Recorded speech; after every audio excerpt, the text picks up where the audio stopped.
Commanders hire Dan Quinn to match with their new general manager, Adam Peters, to lead this franchise into the future. The way that we live is not for everybody, okay?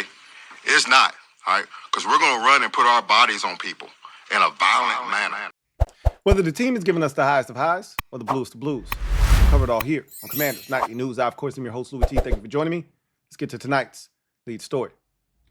So, the Commanders continue to get good news about their injured players. I would be lying to you if I told you that I thought we would be hearing about Jeremy Chinn practicing yesterday on a limited basis. Again today. Now, he's still in the concussion protocol. Same can be said for Zach Ertz. But remember yesterday I said Zach Ertz's description of his injury on the injury report is a bit convoluted because he usually gets vet rest on Wednesday.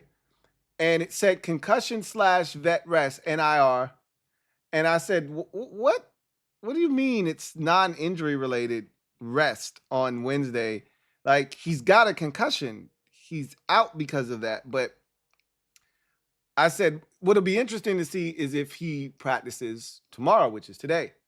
And he did on a limited basis. Again, he's still in the concussion protocol, still not able to, participate in contact drills and whatnot. But the fact that he's out there, same with Jeremy Chinn, is a very positive sign. Now, it does not ensure that they're going to be ready for Sunday. But the fact that they're able to get out there, it's Thursday. There's still 3 more days before the game, 2 really before you have to make a decision. And the fact that they are still able to get out there, there aren't seemingly any real ill effects, because if there were, they would not have advanced to the stage of the protocol that would have allowed them to get back on the practice field in any capacity. So the fact that both he being Ertz and Chinn have practiced on a limited basis on Thursday, but in Chinn's case, both Wednesday and Thursday, speaks to how close they are to clearing the protocol and getting back on the field.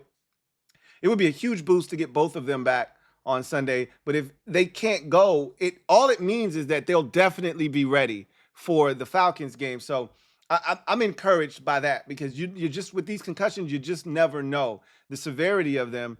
And then I think, and I talked about this yesterday with Jonathan Allen, and, you don't open up the 21-day window unless they're close.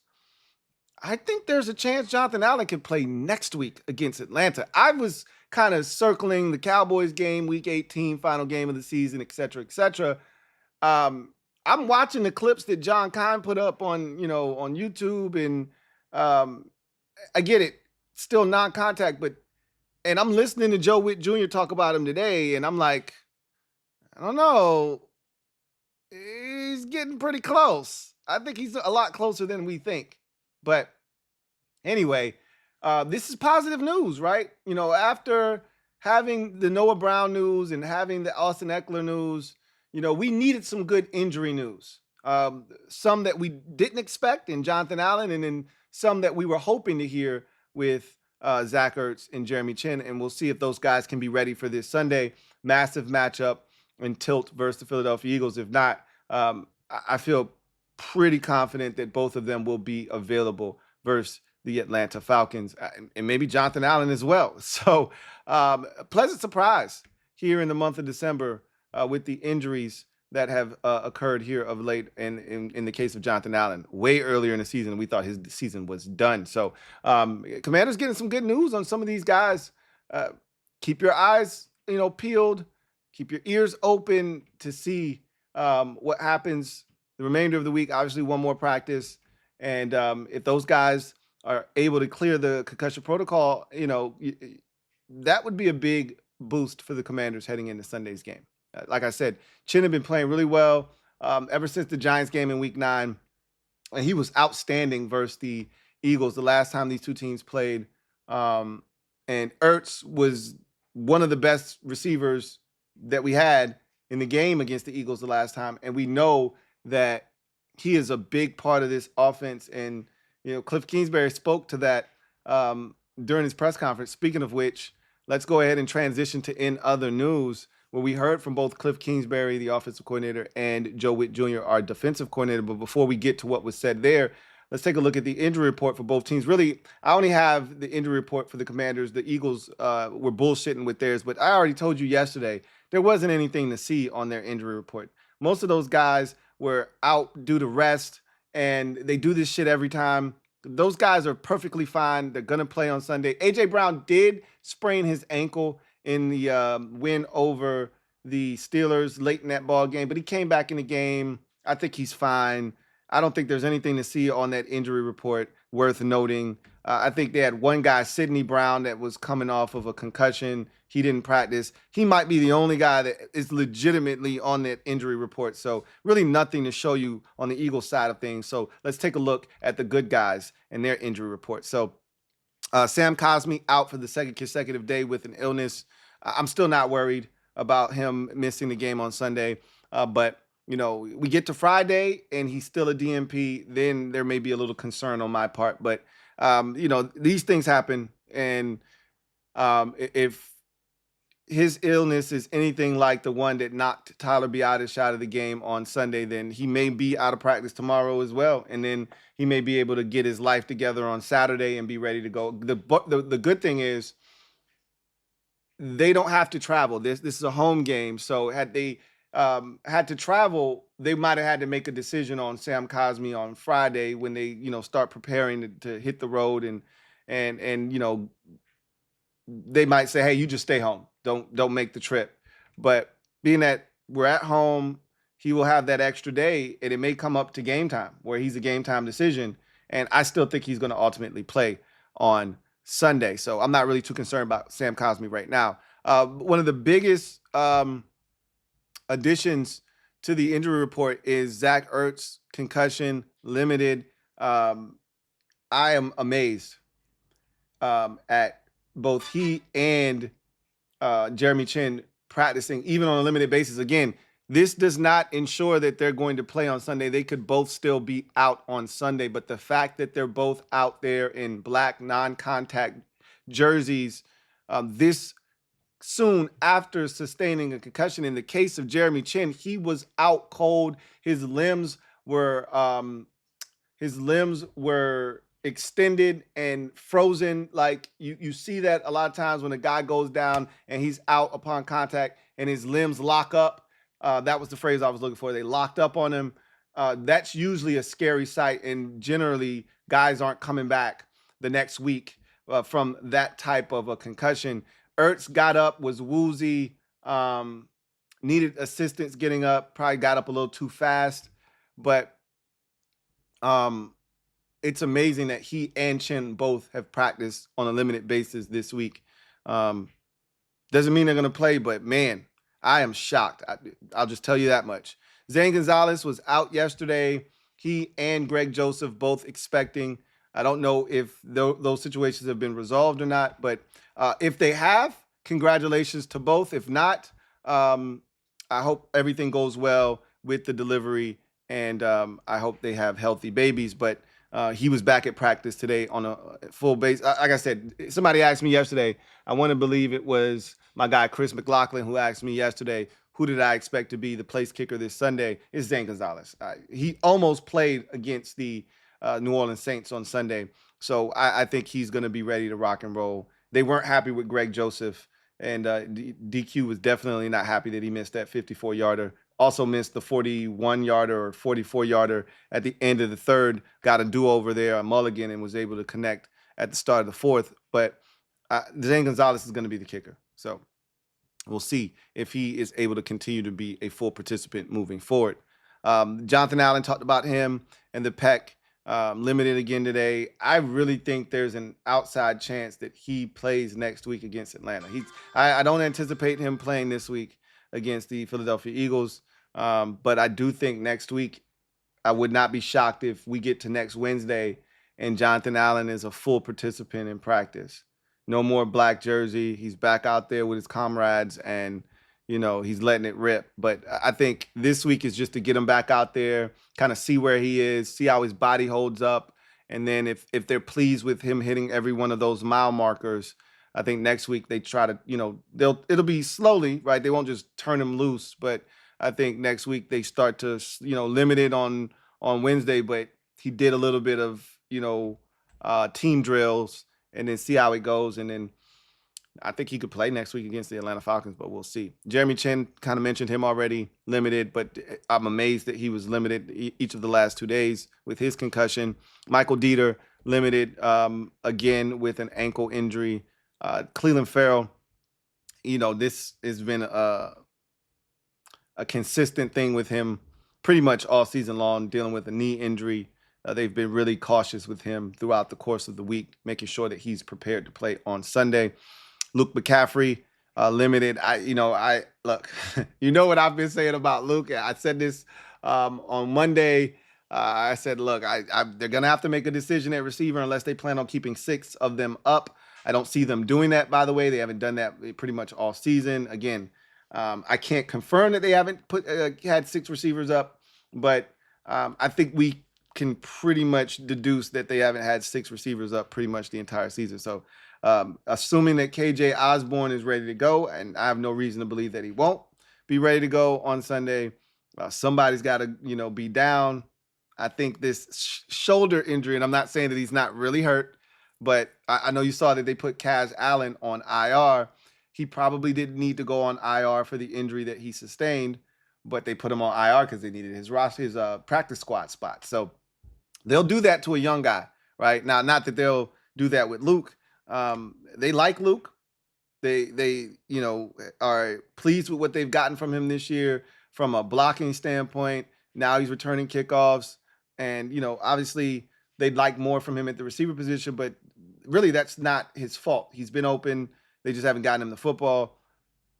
I just think that you're getting to the point of the season now where you hear DQ talk about lead sled dogs. He's talking about veterans, right? Your best players need to step up, and your veterans need to step up this time of the year. And I wouldn't be shocked if they say, hey, Luke, man, really appreciate everything you've done for us this year, but time for the veterans to step in there and take over from here. So I wouldn't be shocked if that's the case, but I still expect Luke to be active. I'm just going to tell you that, but I would not be shocked if he's not. Deron Payne back, limited. He showed up on the injury report late last week, ended up going. I think he's going to be fine. Dante Fowler Jr., this is something that we've seen from him for the last 3 weeks with the groin, rest, limited, didn't practice, etc. I think he'll be fine. Right? You see it says NIR, rest, so they're just not going to push him too hard. So I'm not really worried there. And then John Bates' illness, I am concerned about that, however. Already down Zach Ertz, Bates now having an illness. I think there may be something going around in the locker room. Obviously, you're seeing guys be, ill here. It is that time of the year. And it's happening on Thursday, which could mean that he might not be ready by Sunday. I am concerned about John Bates. We could talk all the shit we want about John Bates. I'm a John Bates fan from a blocking standpoint. Like, there is a place on this roster. This is the final year of his rookie deal. There is a place on this roster for John Bates, if you ask me. And I've been very adamant about that. He's one of the best blocking tight ends in the NFL. And if he can't go against a physical team like Philadelphia, that is not good. That is not good. We're already down Zach Ertz potentially going into the game. So just wanted to make sure we were on the same page there with John Bates. So we heard from both coordinators today. I'll start with Kliff Kingsbury. First of all, let me just say this. I love both of our coordinators. I think that it's so refreshing to have 2 guys that just get it. For the longest time with our coordinators, it felt like they were clueless. It felt like when things would happen, they would be surprised by them. Like, I didn't know Terry wasn't getting the ball. Like when Scott Turner was here, he would literally be like, well, I didn't realize that Terry didn't get the ball. Like, it felt like he was clueless at times. And I'm like, I know you're smarter than that, but come on, guy. Right. And situationally, he wasn't aware, and that would really piss me off with him. That was my biggest gripe, if you recall, with Scott Turner, was the lack of situational awareness, and he never really figured it out, right?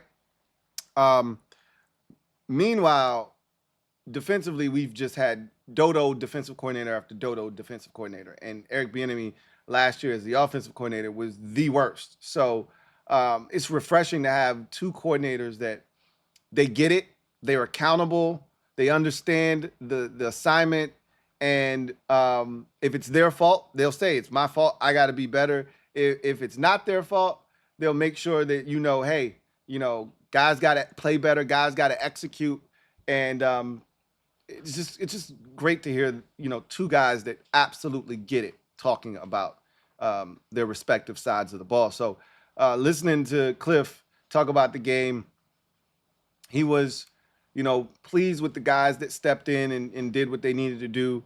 Obviously the game didn't end the way that we wanted it to in terms of offensively with the penalties and the missed opportunities on the deep balls, etc.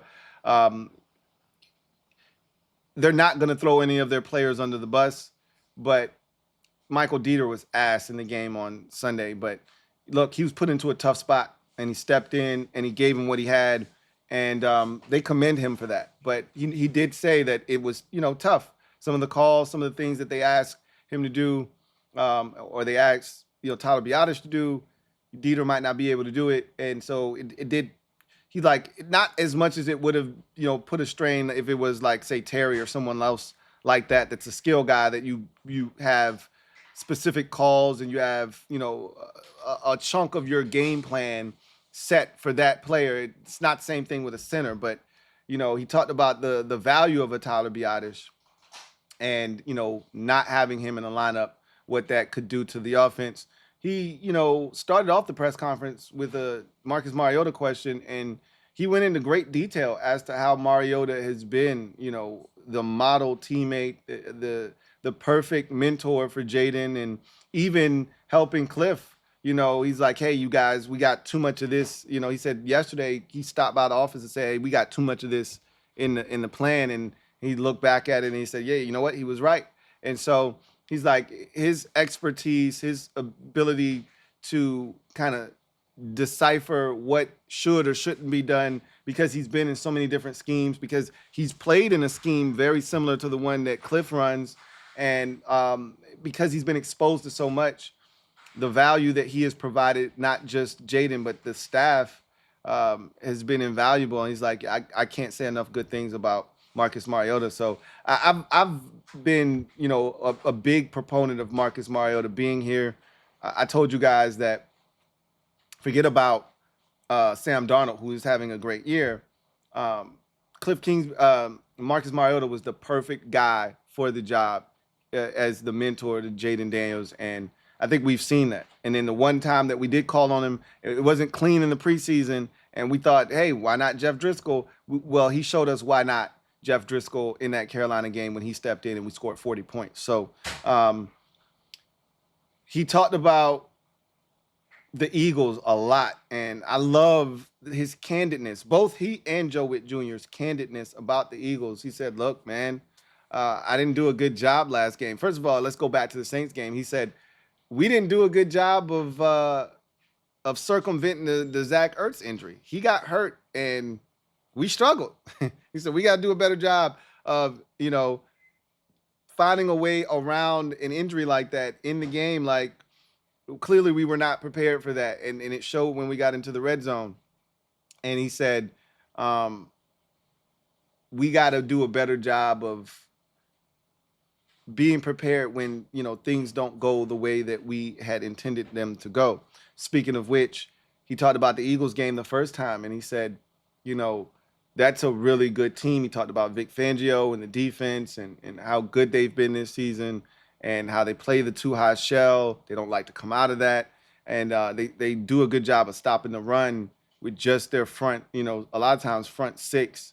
Sometimes they bring a seventh defender down there, but they do a good job. And he's like, it starts with Carter. And I told you, he wrecked the game last time. And those were Kliff's exact words. He said, 98 wrecked the game the last time. And so we have to be better up front.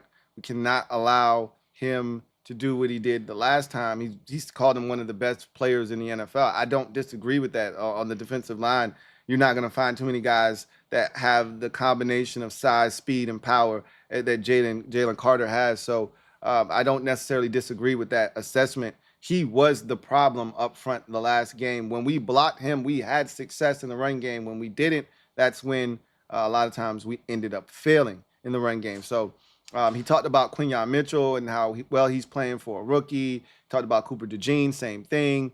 And, he talked about all of the things that the Eagles have done really well to put themselves in a position to be the number one defense in the NFL. They're number one in a lot of statistical categories. We're going to take a look at that here in a bit.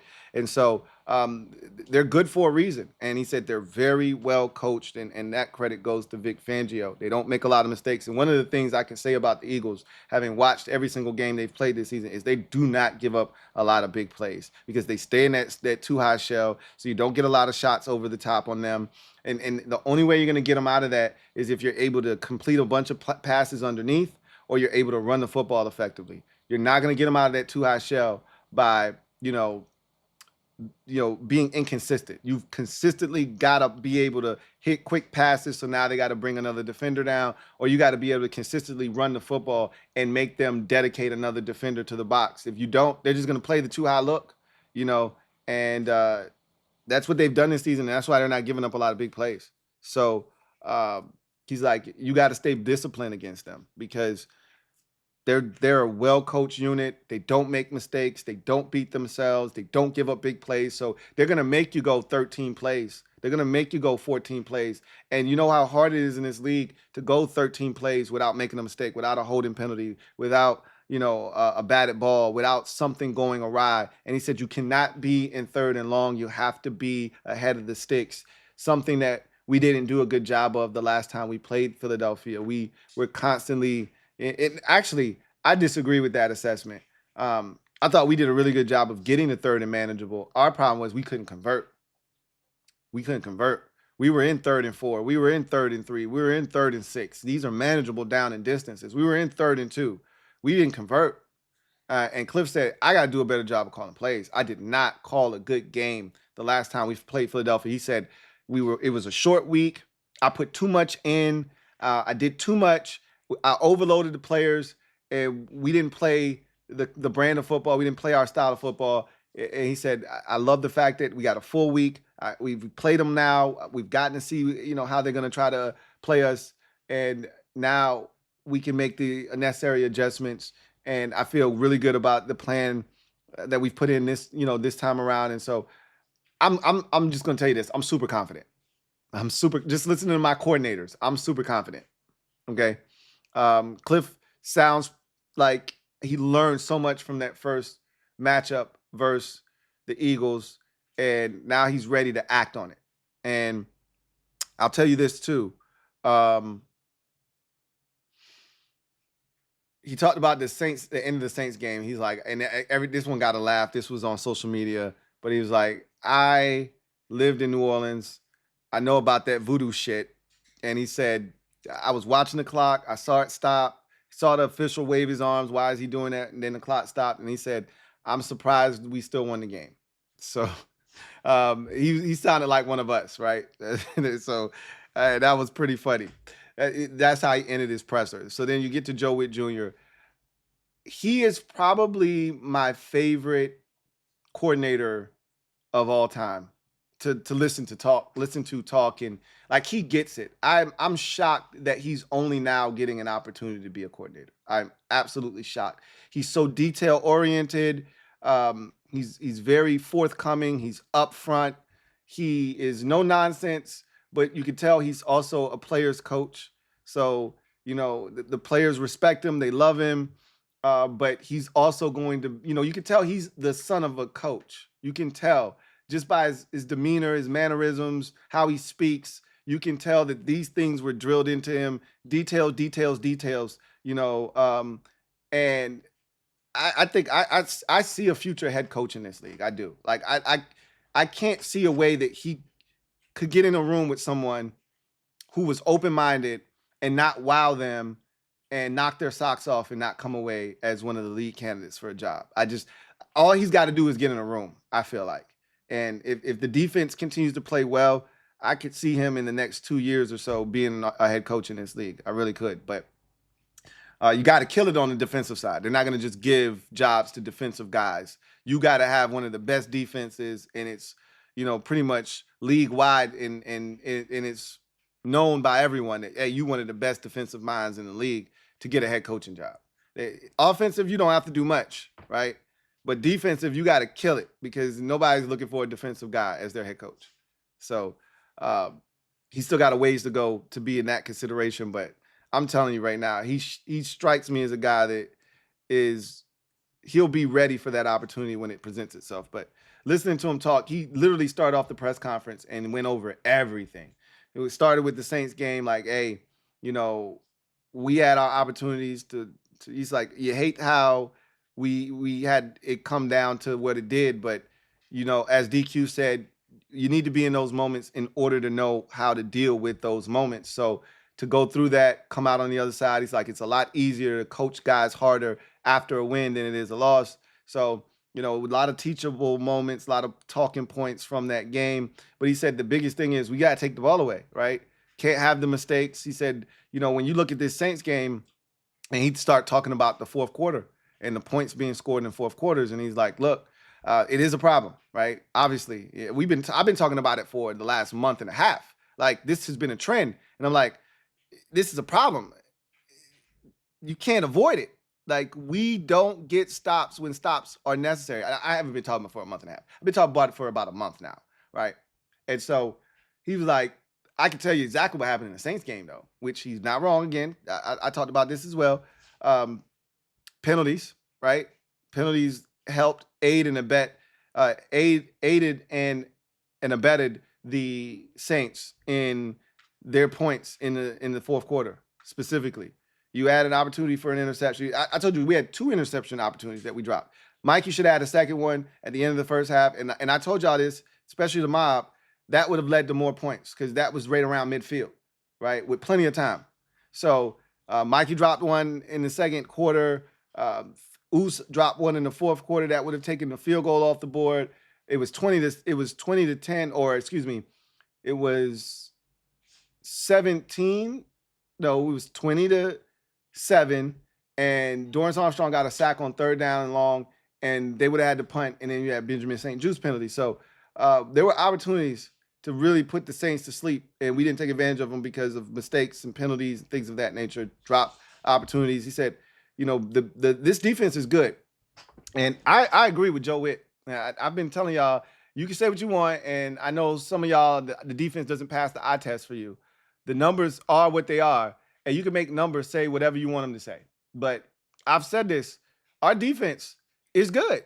Like, there have been years where I watched this defense, and we were so-called good under Jack Del Rio, number 1 and third down defense, all kinds of bullshit. And I'm like, man, you watched the game just like I did. You saw that Aaron Rodgers was inaccurate with a wide open receiver, right? You saw the guy drop the ball on third down. That's how we got. Like, you watched this defense. You know good and well they're not good. That's not the case with this group. This group is getting off the field. This group, without turnovers, this group is playing good football. They're getting pressure on the quarterback. I told you I was pleased with the pressure that they were applying in this game. We don't have an elite pass rusher, but we're rushing as a group. The run defense has gotten better. It's not great, and you could argue the last 2 weeks, the only reason the run defense improved dramatically because Joe Whitt Jr. tried to make it seem like the run defense was drastically improved here lately. Yeah, it has, but only because we were out to these big leads. We were 17-0 in the Saints game, so they kind of had to get away from the run, and we were up 28-0 against Tennessee, so they definitely had to abandon the run. So I'm not ready to say that the rush defense is fixed. It's better, none of that shit. But I can tell you, Alvin Kamara had 5 carries for 12 yards. I can tell you that. Like, he wasn't running the football on us very effectively. He was catching it out of the backfield. Now, that's a different story. But Kendre Miller was lighting our ass up. But again, that was in a situation where they were willing to trade rush yards instead of passing yards. So they were light boxes. They took advantage of it, et cetera, et cetera. But he said, look, this is a good defense. The numbers may say one thing. You could say something else. But he said, we could really surprise some people if we could just start taking the ball away. We got to start generating turnovers. And he's like, we've had opportunities, And, we got to start. And he talked about Marshawn Lattimore. He said, man, he had a hell of a debut. And he said the exact same thing I said. I said, the Saints, they know him. So they didn't try him, right? They got the utmost respect for him. But he said that is not going to be the case moving forward. Like, teams are going to try Marshawn Lattimore. So he won't have weeks like this very often where they're not going to try him. But in the same vein, he's like, he's really good. The communication is already good. And he said the beauty of it is when you got guys, and I've talked about this for years, when you got guys that can take it away, you create pause and hesitation in quarterbacks. They don't want to challenge guys that if they make a mistake, they pay for that mistake. They don't get another down. They don't get another chance. That's why you can target Benjamin St. Juste all day long, all day strong, because it doesn't matter if you make a mistake. He ain't going to catch the damn football. He ain't going to make you pay for that mistake. So what repercussions do I have for taking a shot over there or a chance? There is none. He said, when you got guys that don't take the ball away, quarterback's thinking three things, three outcomes. Either my guy's going to catch it, is incomplete, or we getting a flag call. But nowhere in there does it say, oh, it's going to get picked off. So he said having Mikey on one side and Lattimore on the other side is great because you got two guys that can take the ball away. And that's going to really put pressure on teams to be careful and selective where they throw the ball. He also said that on that Oos drop pick, if Noah Igbenogany had played it correctly, he would have had an opportunity to pick the ball off. So he said, as far as Jonathan Allen is concerned, he's really pleased with his recovery and what he looks like. He was like, man, he wasn't expecting him to be where he is right now, health-wise. But he's like, this guy's made a hell of a recovery. He's like, I'm not gonna get too excited though, because he's only in the second day of his 21-day window. We don't know when he's gonna be back. But at the end of the day, they see him, as a guy that could definitely help this defense. And he talked about the defensive line and guys that have stepped up. And he singled out Dorrance Armstrong. That's one of his favorites coming over from Dallas. But Dorrance was really good. I told y'all, if you watch the film, I think I might have even mentioned this. I said, Dorrance was really good, right? He was really good yesterday or Sunday. I told you Deron Payne, if you're a part of the mob, I said Deron Payne had a strong game on Sunday. And he talked about those two in particular as guys that have stood out along the defensive line and have played well here of late. He specifically talked about Deron against the run. Now, I think no one's really, super happy with what we've gotten out of Deron from a pass rush standpoint. But from a run defense standpoint, he's playing really, really well. I actually thought he rushed solidly against New Orleans on Sunday as well. So I think you're seeing him start to, get to where we need him to be to kind of have the type of impact that we would like him to have, at least in the run game. But the pass rush has gotten better from Deron here lately too. So he talked about, this defense stepping up in the fourth quarter, and he talked about the Eagles, and he said, look, man, Eagles are loaded, right? People make a lot about Jalen Hurts, how, the pass numbers are down. They really don't have to throw it as much because they got Saquon Barkley and they got a beast offensive line. And, when they wanted to throw it, they threw it last week. He threw it for a bunch of yards. So he's like, I'm really not trying to hear, the narrative that he can't throw the football. And he said, they got two big time receivers over there. They got a defense that's playing excellent football. They're a good unit on the offensive side of the football. So he's like, we got our work cut out for us. But he said the last time we played them, we held Saquon down for 3 quarters, and then he got loose on us in the fourth quarter. And he's like, we got to take better angles, and we got to clean up some of that stuff. But he said we gave them a different look defensively that they hadn't seen prior to that game, and that might have threw them for a loop. Now they've seen it. It's on film. So if we come with that again, they may be prepared this time around. Maybe they'll have something different for them. I don't know. But I can tell you this. They sound confident in the preparation that is being done for Philadelphia. They want this one bad. I can tell you right now that DQ's probably put a ton of emphasis on this Eagles game, as he should. This is the best team in the division and arguably the best team in the conference. If you can beat Philadelphia, you can beat anybody in the NFC. So they felt like one got away from them the last time. We were right in that game with the football, with a chance to take the lead in the fourth quarter, and we didn't get it done. And then the game kind of fell apart after that. And we did not play well, and we still had a chance. So they're probably thinking, we gave them everything they could handle in the first game, and we let them off the hook, but that ain't happening this time. And so I heard two coordinators that are chomping at the bit to get a second chance to right a wrong. And I'm juiced up for this game now. Like, I'm excited. I was already confident that we were going to win. But listening to Joe Whitt, listening to Kliff Kingsbury, they got me feeling even better about this game than I was before. So I love Joe Whitt Jr. I love Kliff Kingsbury. I love their candidness. I love their attention to detail. I love that they listen to the players. I love the environment that is being cultivated, man. I love this team. I love, like, this is what the game's been missing. It's crazy how long we've been deprived of this type of, this should be normal behavior. This should be normalcy, but it's not. It hadn't been, at least. And so all of this is almost foreign to us. And that's why I'm so like in love with everything that they're doing, because this isn't what it used to be like. This is not how it's been here. And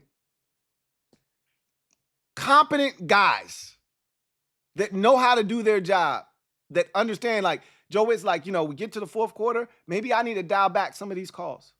Maybe I need to press this button or that button. And he's going to figure it out.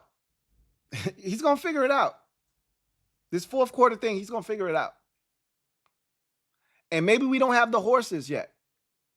But I can tell you this much. We're not a great defense. We don't have the talent on that side of the football.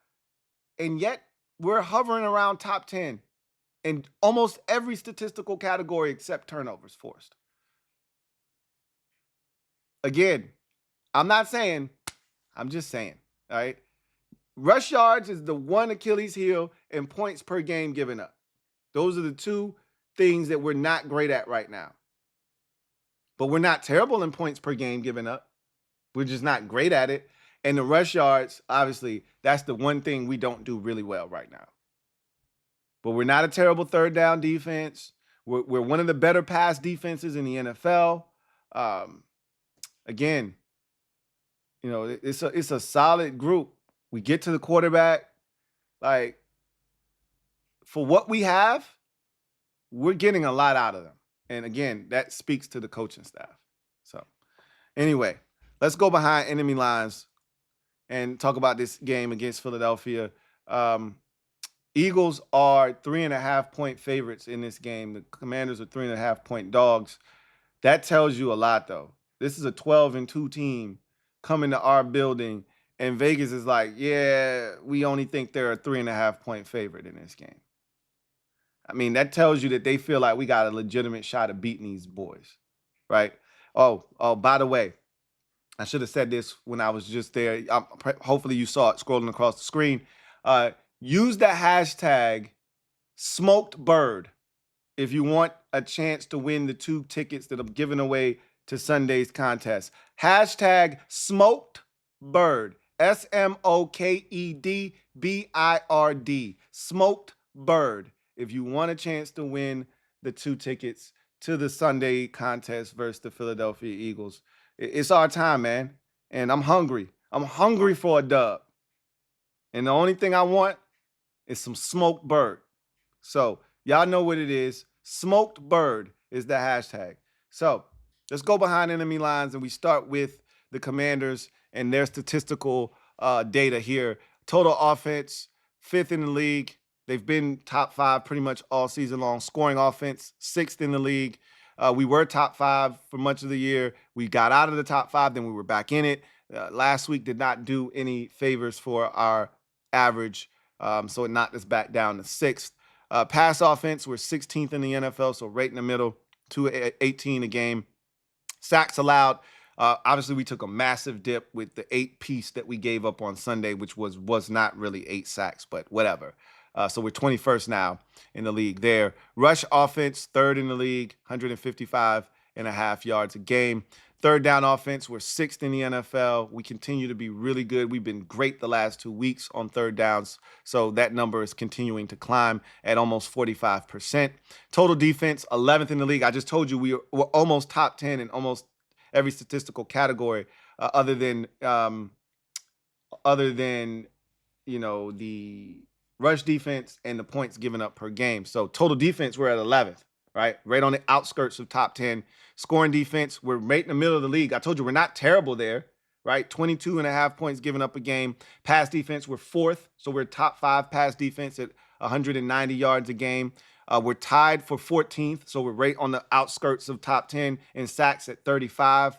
Rush defense, 25th. We know that's one of our Achilles heels, but that's coming down. It's at 132. This thing was at 154 yards just 2 weeks ago. It's down to 132, so we're making up ground here, right? Third down defense, 22nd in the league, and we had a couple of games that were outliers that really hurt us in that department. The Ravens game was really bad. There was, I think, 2 more games. The Bucks game at the beginning of the season and the Bengals, I think, might have been the other one where we gave up a ton of third down conversions. The Giants game might have been pretty rough, too. Early on in the season, put us in a hole. But we've been a lot better here of late. Time of possession, we're 8th in the NFL, top 10 there. And then turnover differential, we're tied for 9th. We added turnover without turning it over, so we're now at +5 on the season. Now you go to the ops and the Philadelphia Eagles. Total offense, they're 6th, so they're right behind us. We're 5th, they're 6th in the league, total offense-wise. Scoring offense, they're tied for 8th. We're, I think, 6th, if I'm not mistaken, in the league. So they're right there, right? 26 points a game. We're at 28. Passing offense, they're 28th in the league. Again, you could chalk it up to Saquon getting the bulk of the carries. I tell you that Jalen has had opportunities to really bolster those numbers. When you're having such success on the ground, you should be able to eat in the air off of that. He hasn't done that, but he can, as he showed last week. Sacks allowed, 22nd in the league at 39. So we're rating. We're same neighborhood, right? Hurts takes a lot of sacks when he's trying to be mobile. He slides, things of that nature. Rushing offense, they're number 1 in the business. They do it better than anybody else in the league at 186 yards a game. So their strength is one of our weaknesses, and that's the thing that scares us if you're going into this game. Third down offense, they're 7th in the NFL. We're 22nd, I believe, third down defense. So, again, that's one of their strengths, one of our weaknesses. We've got to find a way to get them off the field on third downs. Total defense, they're number 1 in the NFL. They're damn near number 1 in everything, okay? Total defense, number 1 in the league at 275 yards a game. Scoring defense, they're number 1 in the NFL. The Chargers were number 1. The Chargers gave up a 40-piece. Now the Eagles are number 1, or tied for number 1 at 17.6, probably with the Chargers. Passing defense, 1st in the league, 173 yards a game given up. Sacks, tied for 9th. So they're not killing it in that department, but they're doing everything else. Rush defense, they're 7th in the NFL at 102 yards given up. I think you can run the ball on them. You just got to be strategic in how you do it, and don't run at that Georgia wall. Don't do that, right? But I think you can run on these boys because their edges are light. You got the Georgia defensive end. Huff is coming back at some point. You can run at Sweat. You can run at their edges. Do not run at those defensive tackles, though. That's a that's to me, it's a death wish. Third down defense, they're 2nd in the NFL. God damn, right? They're killing it defensively. Time of possession. I mean, they had a 10-minute drive to end the Steelers game. Are you kidding me? 21 plays, 96 yards, the final 10 minutes and 29 seconds of the fourth quarter. What? So, yeah, they're number 1 in time of possession at over 32 minutes. And in turnover differential, they're 12th because they do turn it over, right? They had 2 turnovers against the Steelers. They lost the turnover battle in that game, but they're still +3, right? They're still +3 because they take it away a ton. So you see everything that they bring to the table, and a lot of it is on the defensive side. Obviously, they run it as well as anybody in the league, but defensively, that's where it's at. I think if you really want to knock them off of their spot, if you want to have them be somewhat disheveled, score points. Like, they're not used to giving up points. Look at their totals the last month and a half. They don't give up points. So if you can score and force that offense out of their element, they've been able to coast offensively. They don't have to do much on offense because the defense has been holding teams under 20 just about every week. Well, if you can score, if we can do what we do, we score, right? If we can do what we do, get out of our own way, stop making mistakes, and score the football. We had opportunities against them the last time to score the football. If we can score the football, I think we can apply pressure because they haven't been in those situations a ton this season. They haven't been in them where a team has just said, hey, keep up. They've been the aggressors. They've been the one to be able to hold you down, and then they wear you down in the fourth quarter and they take over. Well, what happens if you're up? I told you they start slow. They're a slow starting team. If we can start fast, I'm telling you, that's one of the keys. You're going to hear me say that tomorrow. If we can start fast, because they're a slow starting team. If we can, and we know we don't give up points in the first quarter. We score points in the first quarter. We don't give them up. They don't score points in the first quarter. So if that continues to be the theme, and we can actually put points on the scoreboard. Remember, we had a chance to jump them the last time we played them, and we didn't take advantage. If we can jump these boys, like we did last year, we jumped them twice last year. We just couldn't hold it. We can jump these boys. We got a shot. I like our chances in this game, but we'll talk more about that tomorrow. Anyway, here comes it. I digress. That's going to do it for me, your man Louie T, here on Commanders Nightly News. I look forward to chopping it up with you guys tomorrow when we will get to the keys to victory and score and more. Remember, #SmokedBird. We're giving away 2 tickets tomorrow, so make sure you use that hashtag if you want to win those tickets. Until the next time, I'm your man Louie T, signing off. You guys, have a good one. Take care. Here comes the diesel. Here comes the diesel. There's the snap, hand to Riggins. Good hole. He's got the first down to the 40. He's